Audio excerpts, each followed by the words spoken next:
Jeff Later, really, really interesting man. He was a bodybuilder, didn't start bodybuilding until he was 30 years old. He did something extremely remarkable. It took him almost 10 years, I believe, to become pro. You'll never believe what he did after he turned pro. What does he do now? He has a company, L8R Later, and Jeff Later, of course, after his last name, and his wife and 15 other coaches teach people how to lose weight, how to get healthy, nutrition. He also helps some others in bodybuilding, but his main focus is addressing what I believe is the number one issue, the number one biggest issue in our country, and that is obesity and overweight, being overweight. No politician will touch it. We see it all the time. People don't want to ask for help. They hear these yo-yo diets. Jeff will tell you that it's a lifestyle change. It's something. It's not hard. You have to do it. It's one of the hardest things you'll ever do, but it's not hard to make the change if you want to. But his approach is quite unique. He works with over 15,000 clients. Like I said, 15 coaches, health and nutrition. How do we get there? Jeff's approach is very unique, from his mother doing aerobics in the 80s with Jane Fonda to long distance running, to getting access to a weight room, to bodybuilding, and then into fitness as a career, which he had never planned. But now he helps people along the way. Great conversation with Jeff Later. I know you're going to enjoy it. Thanks for listening. Hi, I'm Joey Pinz. People ask me, how did I lose 130 pounds? The quick answer is always discipline. I started my business, wasn't paying attention to my health, was eating too much, drinking too much sweets. My daughter was born. Next thing I know, I'm pre-diabetic. I have hypertension. I knew something had to change. Discipline. I, like many of you, have faced many challenges in your career, in your family, in your life, in your faith. How did you attack them? How did you approach them? How did you solve them, hopefully? It all had to have some degree of discipline. I'm also asked, how did you found and start a tech business that lasted over 25 years? Discipline. I was committed to it, enjoyed technology, didn't enjoy some aspects of it, but knew it was necessary. Discipline. Our podcast mission, how do we use discipline to better ourselves and society? Join me, please, as I talk to interesting people and discuss how they use discipline in their family, in their passion, in their careers, and how it helped them. Our podcast vision, growth through learning from others. Joey Pinz Discipline Conversations. It'll be light and serious. Join us, please. Thank you for consideration. Jeff Later, thanks so much for doing this. I really appreciate your time. I love your energy. I love your message. What are we going to do about the number one issue in our country? Obesity is everywhere. We never heard from any politician during this pandemic how, getting healthy, perfect opportunity for them to say, go out and start walking. Let's go out and get healthy. Let's just, and nobody wants to talk about it except for great advocates like yourself. That's so true. It's preventative, right? And even proactive and reactive. I think it can make a huge difference with overall health, as well as battling any sort of other diseases that come our way. I'm sure we're not done. There's always going to be something coming at us. But taking care of yourself. I mean, we have one body, and we need to take care of it. And so many of us don't. So it's a huge problem. I agree. It's a huge problem. And, and you talk about this, in plenty of interviews and your information that's out there, how it's a tough industry because there's not the best intentions of some of these companies to help people lose weight. Yeah. Yeah. And honestly, that's kind of that probably makes up the majority of what I talk about, because, people absorb information. I mean, you can get it from all angles, you get it from everywhere, and there's not a shortage of information. There's an overabundance of information, Right. and it's hard to filter and know what is right for you, and who to trust. And so, I the number one core value in my company and that I try to live by is no bullshit. No And I'm BS. very much to the point. I don't beat around the bush. What you see is what you get. And I feel like that is the only way that I could do it. And so many people, I think, operate, especially in the health and fitness industry, from a place of profitability. That's their main driver. Like they just want money. And I get that. We all have to make a living, Hmm. but if you're in this industry, you should be in it because you're passionate about helping other people. And is there money to be made? Absolutely. But fulfillment in helping other people is where it's really at. And Hmm. if you're doing it right, you're going to make plenty of money. But unfortunately, most people don't have that attitude when they get into the business. Yeah, it's horrible. And your background is so fascinating to me because you were in IT for a while. You had a car parts business. You were right. You were woodworking, and then you talk about how your mother kind of inadvertently introduced you into just exercise when you were young with aerobics in the 80s. Yeah. Well, I think the reason why it was so indirect like that is because I never viewed fitness as a real career path. I Mm. didn't view it as a real way to make money. It was just kind of one of those things that you do as a hobby. If you get into personal training, it's something to help put you through school, as a college student, get a weekend certification type of deal. And that's it. And I was exposed to it early on in my youth, as a child of the 80s. My mom was, into aerobics. She would run 5 and 10Ks on the weekends. And that rubbed off on me somehow. Obviously, not the running or the aerobics part, but just living fit and making an effort to take care of yourself. And so that was something that I'll be forever grateful for. But it wasn't really until things started to take off organically and people wanted my help for some reason that I had no other choice but to Hmm. make it my primary source of income and keeping a roof over my head's family, or my family's head. Sorry. I know what you meant. Yeah. Uh, yeah, you get into bodybuilding, and like when you're 30, you Yeah. work at it hard. You're in many competitions. You become pro, and then you do the most odd thing to me is that you just resign. Yeah. Well, bodybuilding's a tough sport. It, Yeah. it takes a lot out of you. And by the time I had actually earned my pro card, which is an incredibly difficult thing to do, and I wish I could say I always believed I was going to do it, but I didn't.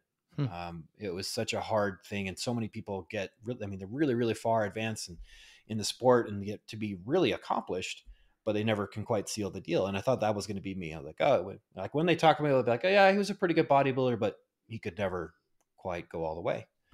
And I always viewed turning pro as my finish line. So it was kind of like, maybe I pre-framed it in my mind that was going to be my stopping point. But by the time I turned pro, it was my 40th competition, Wow. which is a lot. The average bodybuilder probably does less than 10.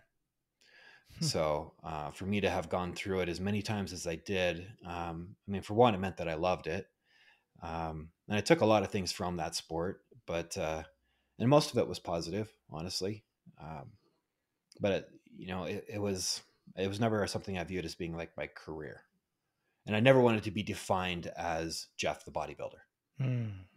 I didn't. Some people love that and they want that, and that's great for them, but it's not something that I wanted for myself. And how were you introduced to bodybuilding? Probably just magazines when I was a Hmm. kid. Idolizing these guys that were just enormous in magazines as a kid, back when paper magazines were a I thing. remember. Yeah, it must have made an impact on me because I remember as soon as I was allowed into the weight room, which I believe was at the time was age 12, I That's couldn't have right. been more excited. And I think I started out just doing sit-ups on a bench, because that's all I knew, from elementary school and the little PE classes that I had. Okay, I can do sit-ups. Yeah. So figure out some of the other equipment was a matter of observing those around me and trying to mimic and not hurt myself. Hmm. I think my mom probably showed me a few things here and there, but she was doing her aerobics thing with her leg warmers and leotards. Absolutely. You mentioned magazines. Whenever I explain magazines, I have two daughters. I know you have three, Yeah. and I always say, "Well, girls, it's kind of like Instagram, but on paper." I guess that's the best way I can describe what a magazine is. Yeah, that's a good way. It's a good way to put it. Yeah, and I don't know a lot about bodybuilding, but I know at one time it was very controversial and a bit dirty. You want to talk about that at all? About steroids and Oh, not was. It still is. And if anything, it's really? probably worse now than it ever was. Wow. Um, I mean, for anybody that's been even mildly associated with the fitness world has probably heard about all the deaths that have occurred in the last couple of years. And I mean, that's not a new thing, but there's definitely been a whole lot more than normal. As to why, people can speculate, but um, I think that it has a lot to do with impatience, and that's just kind of the world that we live in now. And Mm, so people will abuse steroids, which they've been doing for a long time. But it's something that people just, they want to be the best now. And so they figure more is better. And so they start taking more and more and never take breaks. And they just do really, really unhealthy things. And this is men and women. It's not just men. wow. And even in divisions where muscle is less of a criteria, it's used abundantly. And then there's coaches that just like an automatic cocktail of exotic performance enhancing drugs that they prescribe to everybody. Wow. Not prescribe, a sign. Obviously they can't prescribe, but Mm, it's it's really discouraging to see that. And it is part of the reason why I myself retired. hmm. Um, but because I mean, there's, but on the positive side of things, I'm sure you're familiar with the program 75 Hard, No, I'm not. right? You're not okay. So 75 Hard is created by Andy Frisella. He's the founder of First Form. He has a great podcast, a little outspoken guy, but he created this program called 75 Hard, and it has very specific criteria to it, where you have to do 2 workouts per day of at least 45 minutes. One of them has to be outside. You have to take a progress picture every day. You have to read 20 minutes every single day. You have to drink a gallon of water every single day. Wow. No cheat meals, no alcohol, and you have to follow a diet of some sort. And he doesn't call it a fitness program. What the whole intent behind it is to help strengthen your mind. It was for mental fortitude. And I remember the first time I heard about it, I completely understood it, because that's how I always viewed contest prep, getting ready for a competition. And as bodybuilding, it was, yes, there's a lot of physical work that needs to go into it, and probably a lot more than people realize. It's not just lifting weights. We do way more cardio than anyone preparing for like a marathon. Hmm. Just probably 2 or 3 times the amount of cardio that someone preparing for a marathon Wow. does.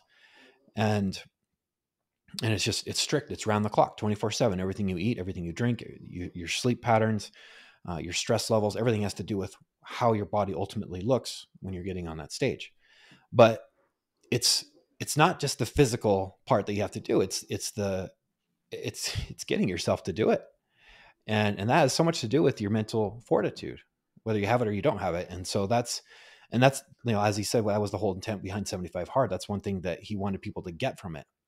And the thing about 75 Hard is that if you miss even just one teeny little element, like maybe you only went 44 minutes instead of 45 minutes, or you weren't able to do one of them outside, you start over from day one. Wow.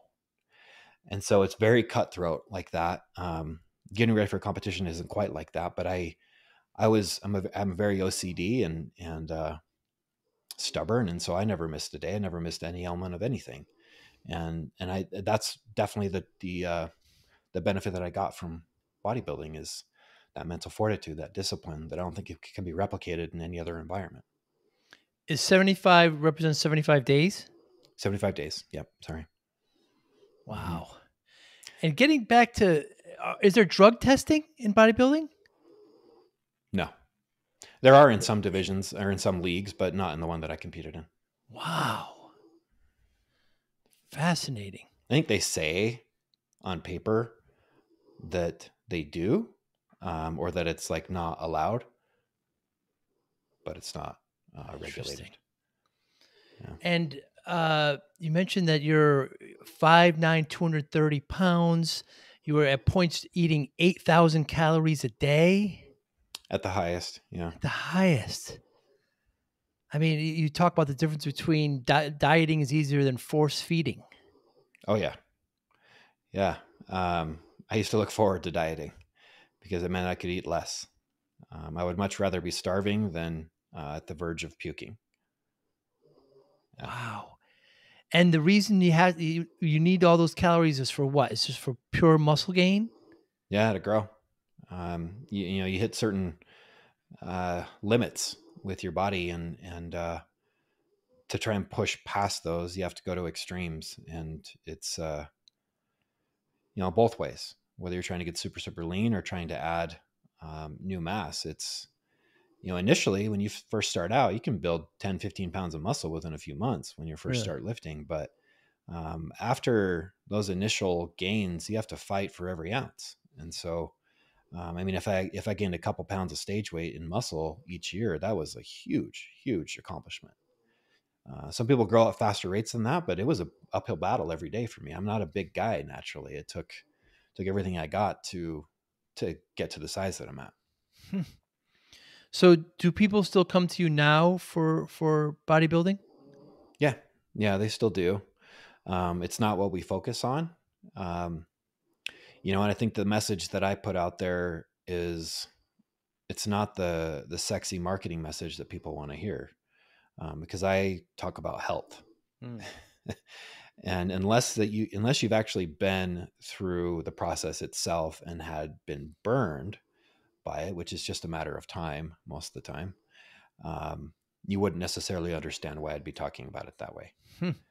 Um, so, you know, for the average competitor or first time competitor, they would go to whoever's making the best promises, whoever is posting the most before and afters, posting the most winners, you know, maybe the best price.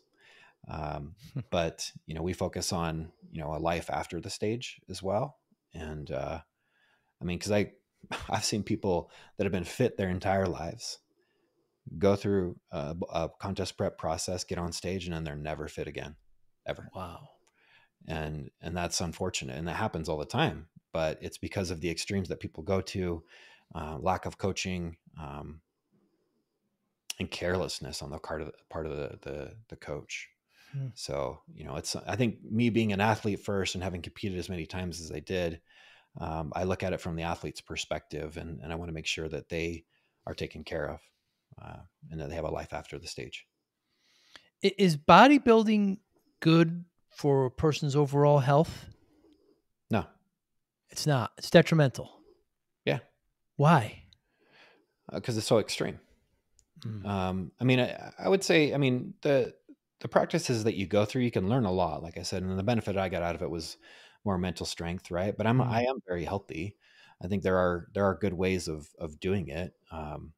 But you know, by the time you're on stage, as lean as you are, I mean, you're in single digit body fat percentages, you're Wow. dehydrated, um, and you're it's almost like the Jerry Seinfeld thing where it's like, where's death? Okay, here's death. We're going to back it off just a little bit, and Yeah. that's again. Yeah. And you're not in a healthy place when you're on stage, but it's a temporary state that you're in, and as long as you know that going into it and you're taking the proper precautions, and then you recover from it appropriately as you're coming out of it, then it's okay. It's fine. So on stage, no. But and in general, it's not a lifestyle. People say it's a bodybuilding lifestyle. It's not a lifestyle. It doesn't resemble a lifestyle in any way, shape, or form.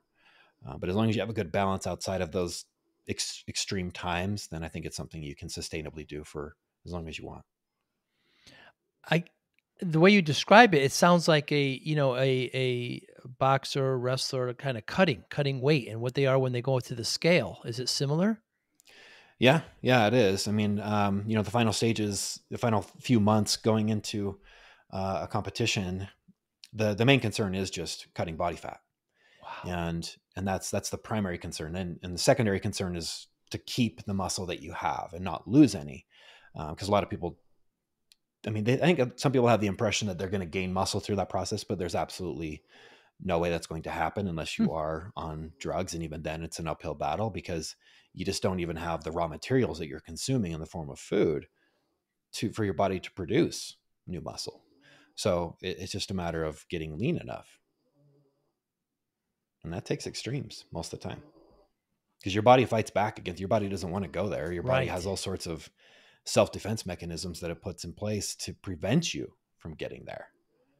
I mean, that happens in early stages of fat loss with people, just everyday people trying to get leaner. But Hmm. when you're taking it this far, your body is like on high alert, and you feel every bit of it. You do not feel good when you're that low. Wow.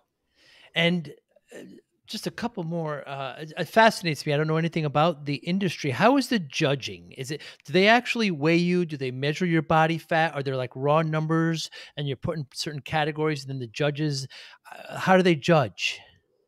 Well, there's different divisions, and they're like with bodybuilding itself, it is based solely on weight. There's another division that they call classic physique, which is it's bodybuilding type poses, but your weight is limited according to your height. Hmm. And so actually they're trying to keep them smaller. So like me being 5'9" with a stage weight of 230 pounds, that would never fly in classic physique. So I at 5'9", I believe at the amateur level, you'd be limited to 196 pounds. So quite a bit smaller, right? Wow. And that number might be off. I think it's hard to remember individual heights. But the other division is called men's physique, where you're actually in board shorts, and so you're not displaying your legs. And that there is no weight regulation there, but there is a height regulation. Um, but yeah, in terms of how the judging goes, I mean, you're judged on different criteria for each division. But in bodybuilding, you have to be lean, you have to be symmetrical. Um, your posing has to be on point. You have to be able to display your body in the best way possible. Overall muscularity has a lot to do with it. So size does matter, but it's not the only thing. And my opinion of it when it comes to helping other people get ready is that if you don't come in lean enough, you don't deserve to win. Hmm. So that's the first thing. And then after that, as long as the muscularity is there, the shape, the symmetry, the aesthetics are there, you should win. Um, but when you get to the upper levels of the competition world, everyone looks good, and so it's a matter of who has the least amount of flaws because we all have them. And you mentioned where you don't have to show your legs. That's fascinating to me. So it's only upper body? Yeah, yeah, they're barely flexing too. It's more like a fitness model division. It's I don't want to say anything disparaging about it because it is very very difficult.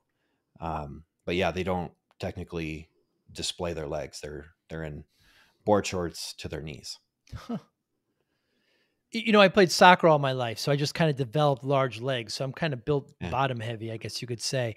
And I don't spend a lot of time in the gym, but when I do, I notice that a lot of the men focus upper body yeah. and not much on We legs. skip Is that leg day, common? right? I'm sorry. We skip leg day. Yeah. And of course, well, not with all, but with many sports, I mean, your legs are everything, right? Yeah. The foundation, and it's fascinating to me, Jeff. So make tell us about the moving, the migration from bodybuilding to helping people, you know, with obesity and just getting healthy. Yeah. Well, I think we took an opposite path for, I think, compared to most coaches. I mean, we were in the online space before many were. We've been doing this for a long time, but the first people we worked with were competitors. And I remember when we first started working with non-competitors, like just the lifestyle, trying to improve their health, I started to doubt my skills. Hmm. Um, I was like, maybe it's something different. I don't understand why this isn't working. But what it comes down to is just what's going on between their ears. It's a different mentality, and they're typically not as dedicated. They have more internal battles that they're going through, some bad habits in place that need more work to get through them, and you can't be so uh, cutthroat with the way that you're eating or the way that you're training. And so it was a big transition, but a lot of how I approach lifestyle is stuff that I've learned from the bodybuilding world. And what I mean by that is almost by going in the opposite direction because it is so strict. And I think when you are so strict, or when that expectation is there for people, they do the opposite. Hmm. And so I think so many people put the pressure on themselves, like, oh, I have to be 100%, I have to do this, I have to go all in. But we're hardwired to be either all in or all out. And so if somebody screws up just a little bit on their diet, like, ah, man, I had an M&M today, might as well eat 3 pizzas and get drunk tonight because I blew my diet on that M&M. And that's like that's human nature. And so I think if you set the expectation of consistency rather than perfection, then you end up with, getting a lot better results in the end. And just the extremes that I was exposed to in the contest prep world has turned me off to it. Hmm. And I get a lot of people that approach me or talk to me about competing, and I think it could be an absolute amazing life altering experience for a lot of people, but you have to be right for it. You have to be prepared for it. And so even for those that do come to me with their primary goal of getting on stage, I think it's imperative that they have the lifestyle and the habits associated with the lifestyle first. Because if they go from eating like an average American to the extremes and rigid regimen of a bodybuilder, even if they follow it strictly and they go all in for 3 months, what are they going to go back to when they're done? Their previous lifestyle. And that's where you see the really bad effects take place. They gain back way more weight than they ever had before. It creates all sorts of eating disorders, body dysmorphia, bad relationship with food. The extremes of any sort of diet that anybody could experience are going to be amplified in contest prep. Fascinating. So I don't know if you know this about me, but I gained a lot of weight when I started my business in the 90s. I shot up to 340 pounds, and the doctor said to me, I was pre-diabetic, pre-hypertension. If you don't change these ways, you're not going to see your daughter graduate. So that was kind of my come to Jesus moment. It was my rock Mm-hmm. bottom. Because you don't feel bad. You don't feel like you have high blood pressure. You don't feel like you have bad, you just kind of get Yeah. used to that weight. So Mm-hmm. then, I didn't tell anybody, but I just cut out all sugar drinks and I ate half of everything that I was eating before. And I just worked out every day. And, I lost about 100 pounds in about 7 months. And then I started doing some triathlons. It just kind of got back to my way. But Wow. I needed to hit that. And when people ask me today, how'd you lose it? Like there's some secret, Jeff. Like I'm going to tell them, I don't know, just climb trees or something. And, like it's just Right. discipline. I just say it's just discipline and focus, which is the underlying theme of what you're talking about, what I like to talk about as well. But when people come to you, have they hit that rock bottom? Are they have more than one attempt? What are they like when they come to you? Some have hit that rock bottom point, that point that caused them to finally take action. Right. But others, and it's funny that you say that, because I've encountered people like that, but then they still don't take action. Mm. And even if they're faced with like the prospect of dying, they still can't make that leap. They can't take the Amazing. action necessary to save their own life, even though it's right there in front of them.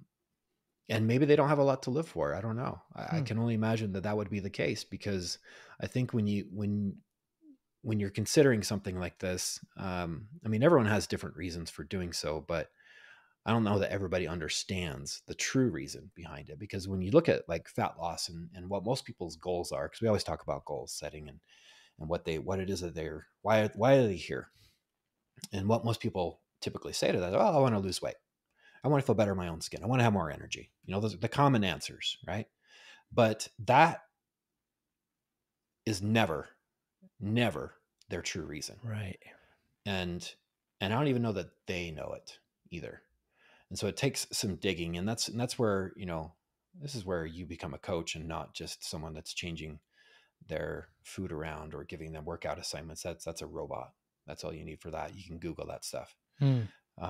But if you really want to bring change that's permanent and something that is really, really going to impact their life, you really have to get down to what drives our decision making. What is the reason why are we here?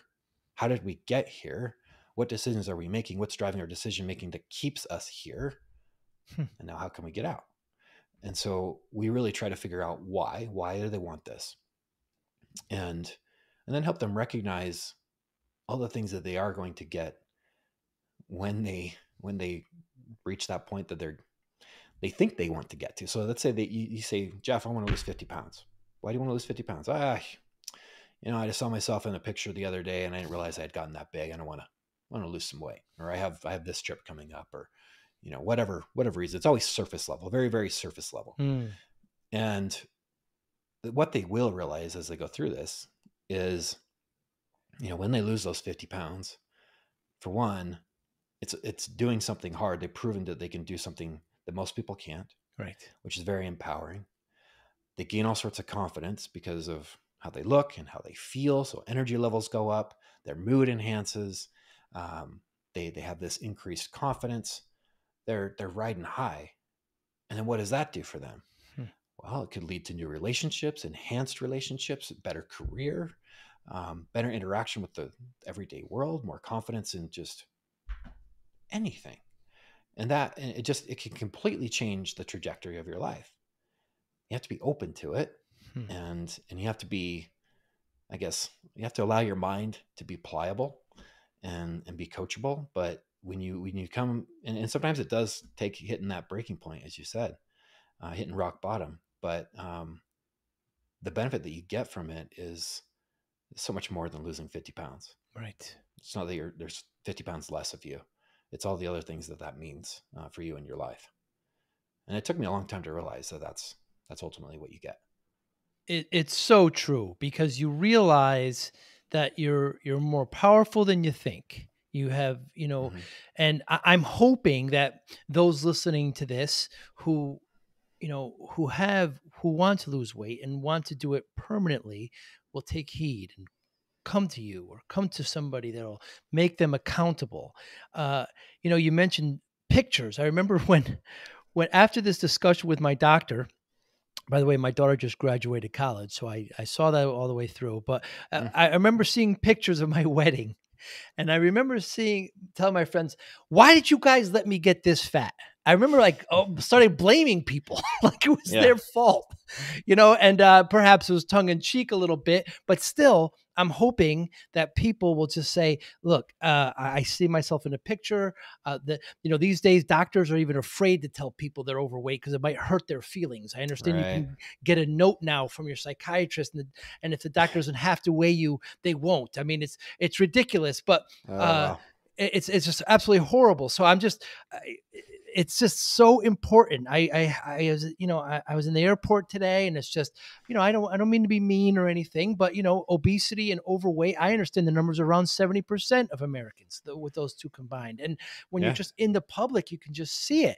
And I'm not poking fun at all, but you can do it. I did it. I'm not that remarkable.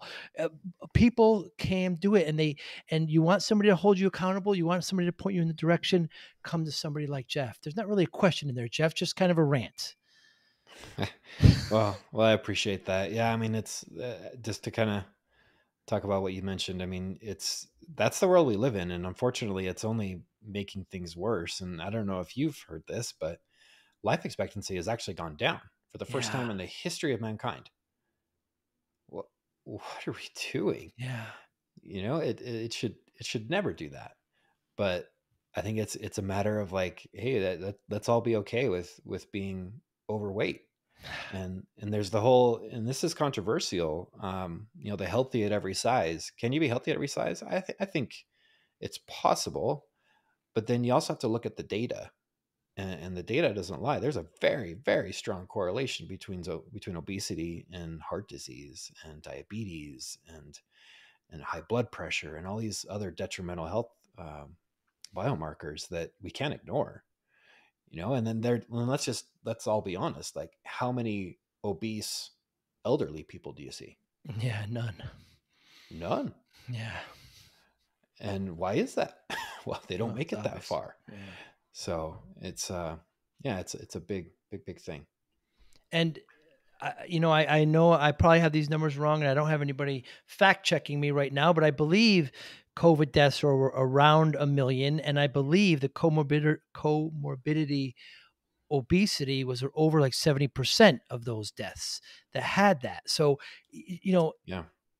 when you don't see athletes dying from COVID. They get over from it. They get over it quickly. You don't. Um, I was over it in 4 days. yeah, I think I was not, I never tested positive, but I think I was over in about 2 days myself. I had a sore throat, and I didn't want to leave the place. I didn't want to get anybody infected. I kept testing negative, but yeah, I seem to beat it pretty quickly. But it's horrible. You've worked with over 7,000 people. You've got 15 coaches. Very, very impressive. I love that you have core values. So many businesses, so many people don't do that. No BS. Show up. Walk the walk. We are family growth mindset. Let's talk about it, Jeff. No BS. I think when we originally wrote this, I don't know that we understood the concept of a core value, um, in terms of it should define how we operate internally, right? Yes. Versus like a brand promise, which would be, how we interact with the world, or with our service. What is it that Hmm. we Hmm. promise? And what it came down to is that it's both for us.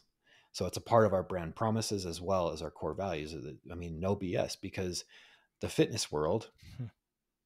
the industry itself, is unfortunately full of it. Yeah. And it's very sleazy. It's very fraudulent. It's, for the most part, it doesn't help people. I mean, if we're all dying younger than we were 10, 20 years ago, the fitness world is failing. And it's obviously not the sole thing to blame, but it's certainly not helping. And you look at the success rate of diets, and it's not success, it's a failure rate, right? Most people, if they see any weight loss, they just gain it back. Why? Well, probably the method that you used to lose it in the first place. Hmm. That probably didn't help. And I would say, hand over my heart, I would say that diets make us fatter. Interesting. I don't think it's helping us. I think it's hurting us. And so something needs to change. And so we try to be as straightforward and remove any sort of BS that we can. And I try to do that with any sort of content that I put out there, and try to guide people in the right way. And I feel like it's a losing battle most days, but for those that are willing to listen, and those that have are open-minded enough, they start to see through the BS that is the fitness world. Yeah, you've got great content. I didn't mean to interrupt. I apologize. No, go I ahead. took your quiz, your weight quiz. Your material I downloaded. Great food substitutions when you travel. Great content out there, and I really that probably goes into the next core value of just showing up. Yeah. Yeah. Well, and internally it is, we want to show up for each other. I mean, we're very much like a family, and no matter how big we get, we always want to operate like a small company.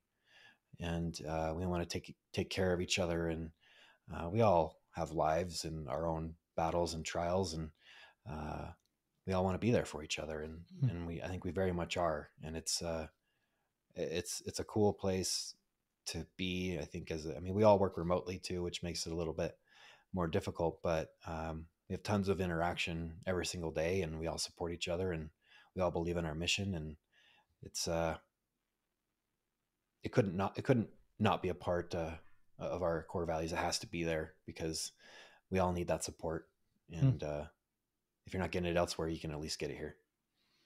Yeah, I hear show up. I think accountability, and talk about if you're in the greater Salt Lake City area, Utah, Yeah. and so if you're working remote, what challenges do those bring? Um, well, as a company, or with like the people that we work with, or both? Both. Well, I think it's hard to establish company culture. I think if you're all remote, Yeah. it's hard to make sure the relationships are created. I mean, and that goes hand in hand, I think, with the people that we work with.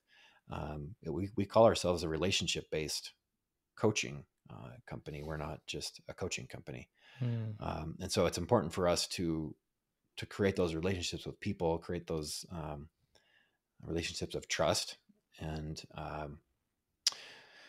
how we've been able to do it, it's, I think, just as much interaction as we possibly can. I think most of my team is located locally, at least within 4 hours driving distance. And so we do try to get together. We have, in fact, once a month we get together for a day-long learning day where we go over new material. We try to keep our learning as much as we possibly can at all times. We Nice. have meetings on a regular cadence that allow us to interact and joke. And there's a lot of banter that happens on our Slack channel and on texts. And we're all really good friends. We get together socially, and we choose. I mean, they always say you don't choose your coworkers, but uh, I feel like we do. And we would all, whether we were working together or not, we'd be friends. And so that's a pretty cool thing. That's pretty rare as well. But with our, with our members that are, could be as far away as, the other side of the country, some out of the country, we, we want to make sure we're showing up for them. Obviously there's the accountability element in a coaching position, but also just being there as a support for them. Because, getting your health in check, getting, even if you just want to get a six pack, or if you want to get off your diabetes medication or whatever, um, there's not a lot of support for that. Sometimes you don't even get that support at home. And so we want to make sure that we're providing that. And, I think online interaction is one thing. Zoom calls is the best replacement we have for face-to-face interaction.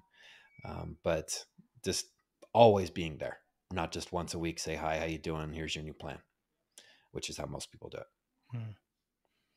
And you work with your wife, your beautiful wife, I might add. And how's that dynamic work with your life work balance? Does it have its challenges?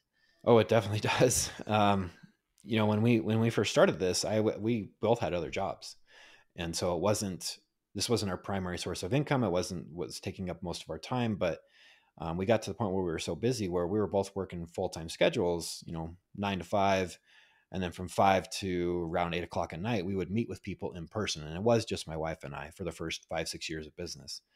And then all day on weekends, all day Saturday, we'd see 15 appointments each day, and we did everything in person. It really changed me as a man. Like, I used to be very introverted, uh, couldn't do any public speaking at all. In fact, even when we met with people at first, Jen, my very extroverted wife, would do all the talking. And that dynamic shifted a little bit over the years, and now I don't shut up. But it's, for us, finding that balance has been tough, and I would say that it's always a battle, especially when you work from home and there's really no separation from work or home. And so it's important to have that distinction and almost set cutoff times for yourself. And I still struggle with that in full transparency. But my wife is kind of the yin to my yang. I mean, she has to help pull me out sometimes. Actually, not sometimes, a lot of times, and help me see where what matters the most in life. And because I'm a very OCD person, and when I get into something, I go all the way in. And so it's hard to sometimes find balance.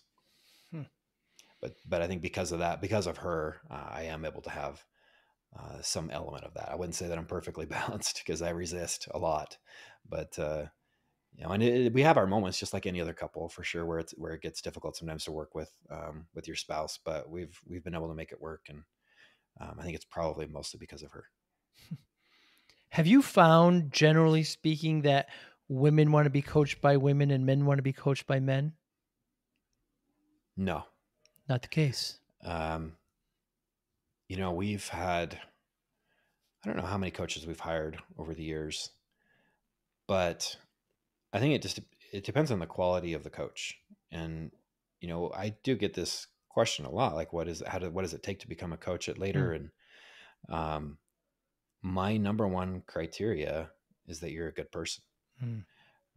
Second is that you're personable, that you have a good personality, that you're easy to get along with, that you can connect with people. The knowledge side of the equation is secondary to me, because that can be taught, that can be learned. I can teach you that, but I can't teach the other stuff. That's either there or it's not. So if that's not there, then you have no place here. And, third to this, maybe even second to the knowledge, is that you're a hard worker. Right. This is a tough job. I mean, people are depending on you, and it's a huge responsibility. And I think part of showing up is being willing to over deliver and be there for people. And sometimes that does mean awkward hours, and sometimes it does mean going the extra mile. But the impact it'll have on them is, I don't think we would ever understand. It's just enormous. And so if you're not willing to do that, and a lot of people, unfortunately, that we've hired have not, and that's why they're not here anymore. It's almost a direct reason why those Hmm. people aren't here. Um, you're just not going to be successful, and your impact's going to be very limited. And unfortunately, I would say I would classify most coaches in that category. But the team that Really? we've got is just amazing. They understand it, and they see the value in it. And we try to hire within. We try to hire from our own clients because they understand it. They get it. They're bought in. Less needs to be taught. They already have the culture. And that really comes into your third core value, walk the walk. So you just got to be a good Yeah. person outside of the coaching. Yeah. Yeah. I mean, it's, we don't want to be hypocrites either. Mm. And actually, I remember when I first started talking about donuts, Your I favorite. got some pushback Yeah. about that. Like, people would be like, how can you possibly talk about donuts and be in the fitness industry? I'm like, because I'm trying to be real. I, I like donuts. I'm not going to hide that. I think it's okay to eat donuts. I think it's okay to eat almost anything. And some people are going to hear this and think that's blasphemy. Mm. And I've lived that life. I mean, challenge me on how to be strict on a diet. I bet I got you beat, because Right. I've been more strict. I followed the strictest diet in the world and did it for longer than most people would ever do. Um, and I understand how dangerous that is, how unsustainable that is, and how unhappy of a life that Mm. leads to. Mm. So live my life and then tell me that that's a bad thing. Mm. But in the end, I think it's just more real, and I think it's more sustainable. And I think if it's sustainable, you can be more consistent. When you're consistent, you're going to get results. So if that means you're eating a donut every day, so be it, because you can still make progress doing that. So I'm going to find whatever works best for the person, um, and that's going to look different for everyone. Hmm. Very true. And then that really leads into growth mindset, your last core value. I mean, you train once a month, you get educated, you get more update on the information. You have to be able to grow. Yeah, yeah. Um, I'm never going to know everything, Right. uh, but that doesn't mean I'm ever going to stop trying. I mean, I'm always probably a little too obsessive about this, but I've gone through everyone's course. I've bought every book. Hmm. I reread them. I'm constantly trying to learn and trying to be as knowledgeable as I possibly can. I have all sorts of certifications. Some are worth it, some aren't. But it's, I never want to stay stagnant. And that's definitely one thing that I have taken from bodybuilding, is that it's really taught me I guess that I need to always be pursuing improvement. And, I did that from a physical standpoint, where I was trying to improve how my own personal or my physical development would show up on stage. And if you put in the work, you would see improvement. That was a cool thing about bodybuilding, I guess, is that, if you put in the work, you're going to see the outcome that you want. And I've tried to let that trickle down into other areas of my life, where if I put in the work and try to work on myself and get myself to a better place, then my ability to impact other people is going to be enhanced. And so that's how I've always seen it. And I think that's what I was almost out of a period or a feeling of, um, just feeling that imposter syndrome. I think when I started, where like, how can I possibly give other people advice when I feel like this is obvious information, and I don't feel qualified to even charge $1, let alone $100. And so it was like that feeling of inadequacy that led me to be obsessed with learning more. And it took me years before I felt more comfortable.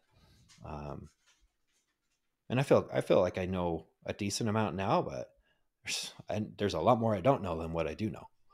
And I'm trying to close that gap, but it's chasing a carrot that I'm never going to reach. Hmm.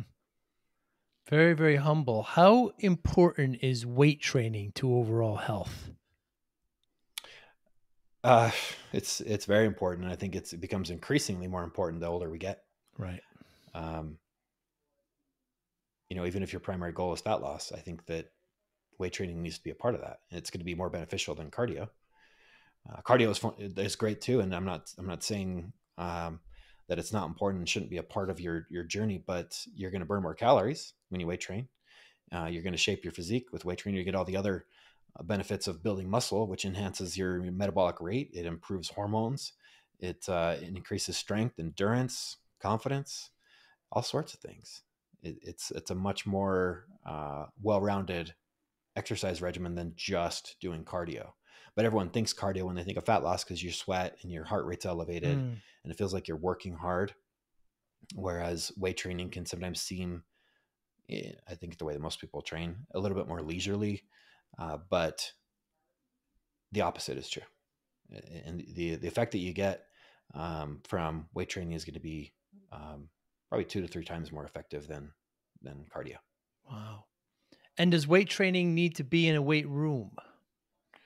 Not necessarily, but I think there's a lot of advantages to doing something that's outside of your home. Mm. So I think, I don't know how it's not everyone had an individual experience as they went through COVID, but I have a decent setup in my basement. I could do pretty much anything I wanted to with weights, but my focus was not there. Mm. And this is coming from a guy that was very focused in his own fitness journey. But when I'm at home, there's all sorts of distractions, Right. and it's really easy to, cut a set short or not push yourself as hard. Whereas when you're in a gym where that is the sole focus, it's, you know, singularity of purpose. When you're there, focus, get it done, push yourself, get out. Hmm. And I find that I have much more productive workouts and I get a lot more out of the time that I'm putting in when I'm in a place that's dedicated to doing just that, rather than in a place that can be all sorts of things, like my house or my living room. Right. When you're working with a client and they want to, they want to lose weight, they want to get healthy, hopefully they're committed to it. Is your approach with them more science or more art? Um, well, everything is science based and evidence based, but you have to adapt it to the individual and you have to meet them where they're at. Hmm. So, this is something I've said, I don't know how many times, but you could have the most perfectly written, scientifically based program on the planet and give it to somebody. And if they can't follow it, it's worth absolutely nothing, Right. because, and honestly, like when you look at about how a bodybuilder eats, where they're eating, tilapia and asparagus and chicken and rice and broccoli and egg whites and oatmeal. Will that work? Yeah, of course that works. Is that sustainable for most people? Hell no. No. And because they can't stick to it, they're not going to get the results. So their health doesn't improve. They don't lose the body fat. They don't gain muscle. They're just back to square one or worse. So, I think you have to meet them where they're at. You have to find the right balance for them. You have to adapt it to their schedule, their food preferences, how what their goals are, what their experiences, what their dieting history is, and that's going to end up being a lot more effective, even if it's imperfectly written. It's going to be a lot more effective than something that's so rigid that someone can't stick to it. Hmm. Were you always, we talk about discipline on the podcast, how do I lose the weight? I always say discipline. Do you think you were always disciplined as a No, child? no. Um, I quit on a lot of things. I think when I was a kid, and I think that's been a part of who I was, and who I am, but I think it had to be developed. It had to be learned. Hmm. And, I never went in the military or anything like that, but, bodybuilding was probably the biggest learning experience that I could have gone through to develop that discipline, Hmm. because it was required of me. And I think me waiting to go through that process until I was 30 made me approach it differently, because I think if I had done it in my 20s, I may not have had the maturity to have the discipline to do it appropriately. But since I had put it off for so long, and it was something that I had wanted for so long, that I really was grateful for the opportunity, and I wanted to have no regrets as I went through the process. And just as you go through that, it really teaches you a lot. And so, I mean, again, that's what I've constantly got out of it every time I went through it, as hard as it was. And as much as you question yourself, you question the process, you question why you're doing this multiple times as you go through the process. But you keep going, you learn a lot about yourself. And it's something that I'll forever be grateful for. But it's not just the physical change. It's so much more what happens internally. Yeah, you mentioned that fitness is the foundation of discipline, health, wealth, relationships.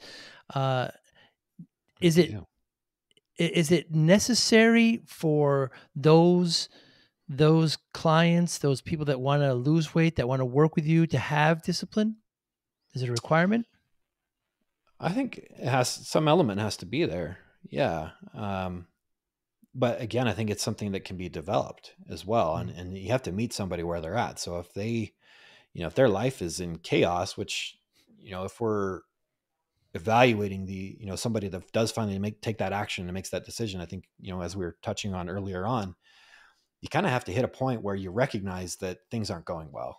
And, maybe that is rock bottom. Maybe it is just, a realization you came to one day, like, oh my gosh, my pants don't fit. Or, I broke 300 pounds on the scale, whatever it is. Something happened that caused you to take action. But you can't just jump into the deep end without ever having learned how to swim. You need to start out in a place that's going to allow you to grow and allow you to win. Because if all you're shown is that you can't do it, and that you're just shown failures from day one, then you will fail. That will break you.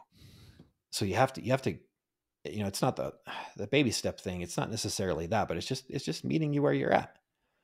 And you may be in a different place now than where you were before. Maybe you were super fit and you were super dedicated when you were in your 20s, but now you're in your 40s and life is completely different. Your body's completely different. Your hormones are different. You shouldn't treat it the same way. Why would you? It doesn't even make sense, but that's not how our brain logically thinks. Like, I used to do this when I was in high school. Yeah, try to do it in your 40s. It's not going to work. I know, I'm in my 40s. We're a different person in our 40s. So I think it's a matter of meeting someone where they're at. When I had that kind of come to Jesus moment, I don't know if that's politically correct term, but it is what it is. But I like that term. I like it. We all know what it means. I believe. Yeah.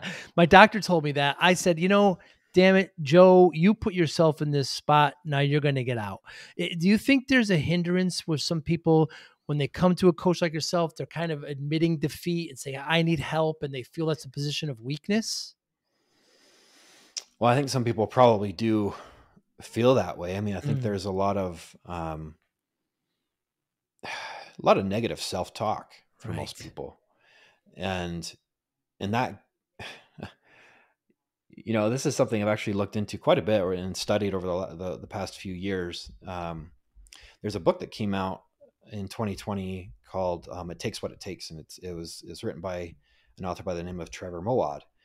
He actually passed away last year, unfortunately, but he was known as like the world's best brain trainer. He actually worked with elite athletes on overcoming the negative self-talk. And he one thing he said, and he said this in multiple interviews, and he talks about it in his book, is that that he does not necessarily a believer in positive thinking, because he doesn't know if there is power in positive thinking. There might be, and I'm sure there's people out there like, oh no, there totally is. But one thing he knows for sure, and I would definitely agree, is that there is definitely power in negative thinking, and that it impacts you negatively. And if you speak something out loud that is negative or, disparaging, it's going to be amplified to the power of 10. And it's incredible how abundant that is this day and age. I think it's gotten worse, especially over the last couple of years, where just mental health has gone way down as a whole in the country, and it's really impacted a lot of people negatively. And Um, and I think just due to the standards in our society, which are changing, which we've touched on that a little bit, but when you are overweight, when you are unhealthy, when you don't feel comfortable in your own skin, when you don't feel confident, there is a lot of negative self-talk. Mm. And if you stay in that negative headspace, you're never going to get out. It's almost impossible. So that's something that we try to recognize, patterns in the way people talk, and implement different strategies to help pull people out of that headspace and show them wins, um, show them that they can do some of these things. Because if somebody's in that negative headspace and you show them failures, you're just proving them right. And that's about the worst thing you could ever do. Mm. And I think that's a mistake that many coaches make. And so it's important that we, again, meet them where they're at, show them some wins, build upon that, and to the point where the negative self-talk, you can never silence it completely because it's always going to be there, but it's not dominating their thoughts and it's not determining their actions. You're not weak if you ask for help. You want some accountability. You want, people who know what they're talking about. And especially when it comes to your body, it's so important. Jeff Later, what motivates you? I don't think I've ever been asked that question. I I get up early every single day, and ultimately, I mean, yeah, I want to help people, but my ultimate why is my family. Hmm. But I also want to be able to sleep well at night, and I want to feel like I've been able to positively impact other people in a way that's meaningful and could potentially change the direction of their life. And when you work with people, it's just humans in general. It's a difficult thing sometimes because we're all have so many different upbringings and backgrounds and attitudes and perspectives and cultures, and um, you aren't always able to reach everybody that you want to, and it's one of those things that haunts me, and that's one of the things that drives me to to try and improve that and close that gap, so that because I do believe that everyone can be reached, but due to the diversity of our world and the diversity of individuals and personalities, it's a difficult thing to do. Hmm.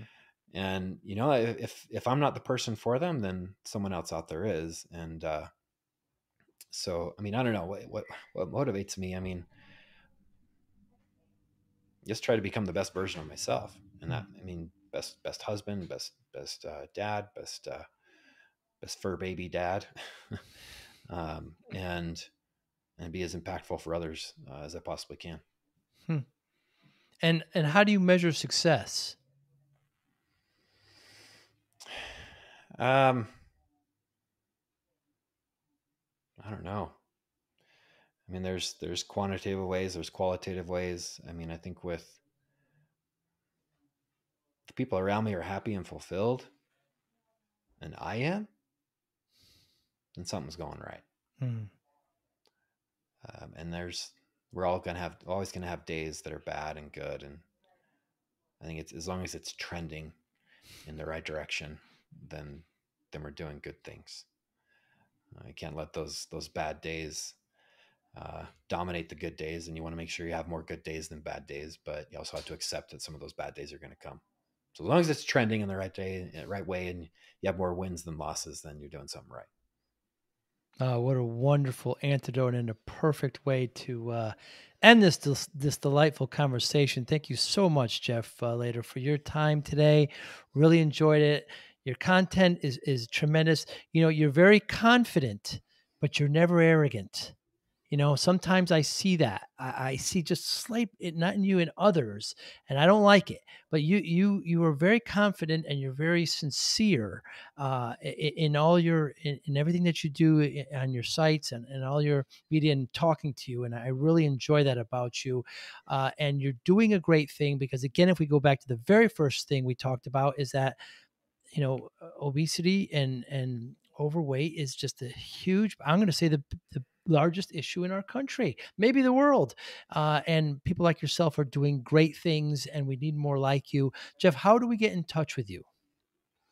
Well, thank you for your kind words first, Joe. But the best way, honestly, and the easiest way is probably to find me on Instagram. It's just Jeff Later, JFFLATER, all together. If you went to jefflater.com, you'd find me there as well. But yeah, that's probably the easiest way. You can find all my links in there. You can find other content from me, and you can always shoot me a message on there as well. Absolutely. I'll make sure to put those in the show notes. And of course, your L8R lifestyle there right behind you, and those wonderful trophies of the swords and the cups from those days are very, very cool as well. Jeff, thanks so much for your time. I hope one day to be in the Salt Lake City area, and you, perhaps the wives and us will get together and have a cup of coffee. I would love that, and thank you so much for the opportunity. This was a great conversation, and the reason why I do this, honestly, this was awesome. Thanks, Jeff. Be well. You too. Thank you for listening and/or viewing Joey Pinz Discipline Conversations. Please share this episode with one or two of your friends who you think may benefit from the episode. Our website, www.joeypins.com. There you'll find lots of resources, and you could join our mailing list. Please follow us on all our social media, Instagram, Twitter, and Facebook. Podcast information, the video version of our podcast is on YouTube. Please subscribe. Audio is on all major podcasting platforms. Please follow them. And if you like it, please consider giving 5-star rating. Would really appreciate that. Would you like to financially support the podcast? You can go to our Patreon site. Consider $5, $10, or $20 a month. There's all kind of plans that we have there. It's like a one-time payment. What is this podcast episode worth to you? $25, $50, $100, $500, $1,000, $5,000. You be the judge. You can go to our PayPal account to do that as well. Thank you again for listening or watching Joey Pinz Discipline Conversations.